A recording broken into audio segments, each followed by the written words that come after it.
One Button Dreams. No discussion Pages of the 300, Atari 2600 301. would be complete without a mention of the iconic input device, the one-button joystick. In just a few minutes, we're going to learn about this on Video Gamers Oasis on TikTok. Stay tuned. How's it going? It's your buddy Jeremy from Video Gamers Oasis. Welcome back to this TikTok channel. We've been doing ongoing reading of a book called Art of Atari by Tim Lapetino. We're just so close to reaching the end of this book, my friends, and I'm very much excited, as much as some of you are, of reaching the end of this book. We previously learned about the creation of the Atari 2600 on a extended several pages of a section. Now we're moving on. We're still in industrial design. Now we're moving on to page 300, One Button Dreams. Now there's actually 2 pages to this article. It's pretty straightforward. We're going to read this article in one video. It shouldn't take too long. I hope you are relaxing, either at work or at home with your favorite beverage. Sit down, relax, and enjoy me while I flap my gums and read this blast from the past, the history of the Atari 2600 joystick. Page 300, One Button Dream. First paragraph. No discussion of the Atari 2600 would be complete excuse me, without a mention of the iconic input device, the one-button joystick. Officially designated with product number CX10 and CX40, the joystick was originally created for another purpose altogether.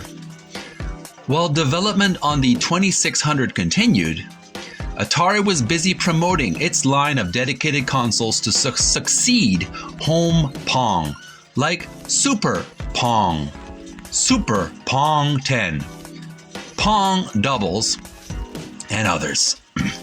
At the 1977 Summer CES, Atari announced a new standalone game unit called Tank 2.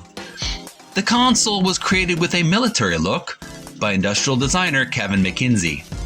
It played a hard-wired version of the head-to-head Army battle arcade game, Tank.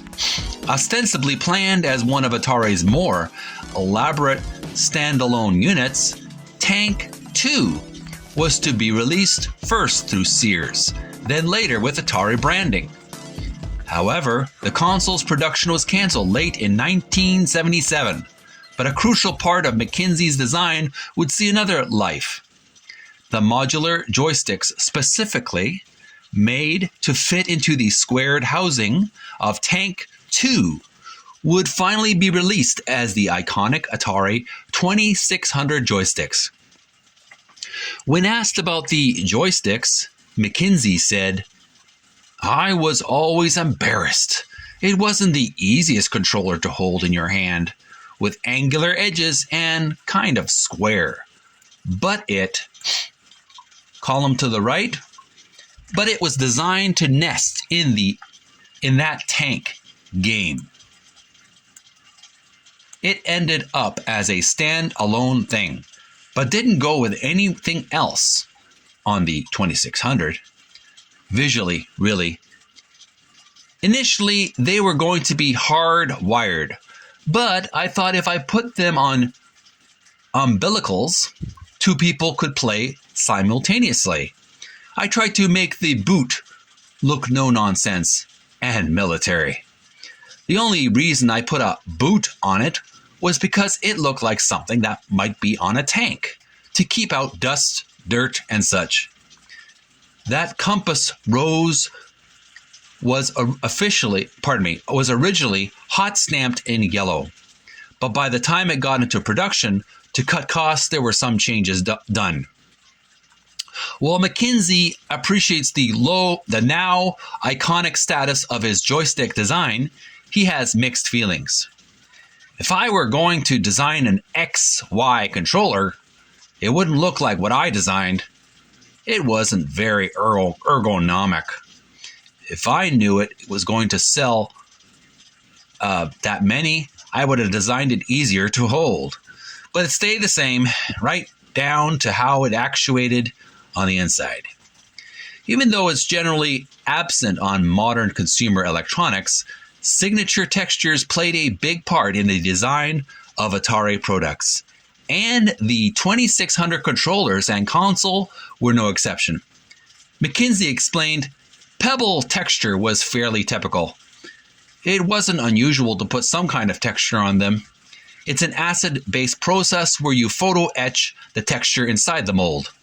You could do different textures, and it's still done today, with car panels, interiors, gear shift levers. I would select a fine texture that I thought would work. The advantage is that texture hides a lot of flaws in the mold, like weld lines. If the mold is textured, you don't see that. It gets blurred. The beefier the texture, the more it hides stuff. Though the 2600 is nearly 40 years old, it still persists in the popular imagination and has made a distinct impression on generations of video game fans. Thompson admitted, I've been totally surprised and blown away about how long this has lived. You know, usually with products, you get them out there and they go through their life and you move on. This thing has a life of its own.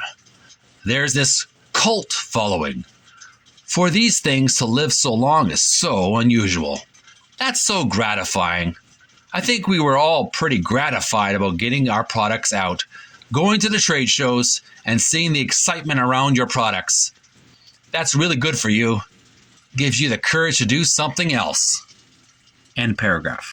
And a quick illustration on the top left corner of the page. We see an illustration of one of the legendary Atari joysticks.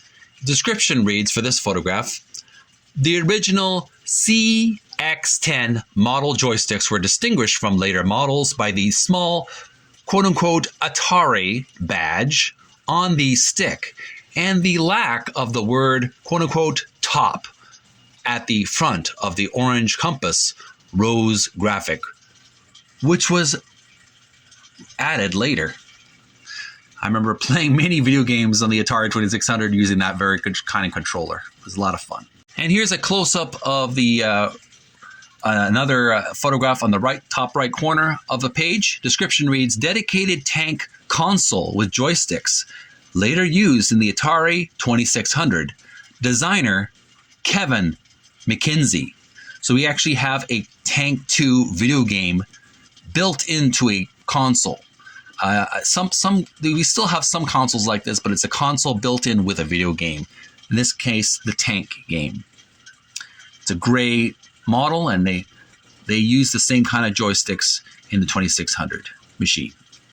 Moving on to page 301, description for this collection of illustration reads, illustration filed with U.S. patent number 4,124,787 for the engineering behind the joystick assembly. Here we have some blueprints or some designs for the joystick and the mechanisms, and a lot of complicated mathematical intricacies that I'm not overly educated with. Joystick description reads, a later CX40 model joystick. So we have the designs for the joystick right here. So it's a lot of hard work went into designing this joystick. And that's all the time we have for our reading of this book. I'm running out of time because I wanted to fit an entire article into this one video. Hope you had a nice time learning about this trivia. Send some likes, send some love. If you like it, you don't have to, but I will appreciate it. Subscribe to my TikTok, Video Gamers Oasis. Also subscribe to Video Gamers Oasis on YouTube. More stuff to come. We're going to learn about the Atari 52 Super System another day. Till next time, stay physically fit, healthy, strong. May you find peace within. Have a great November, the rest of November 2023. All the best. Bye for now.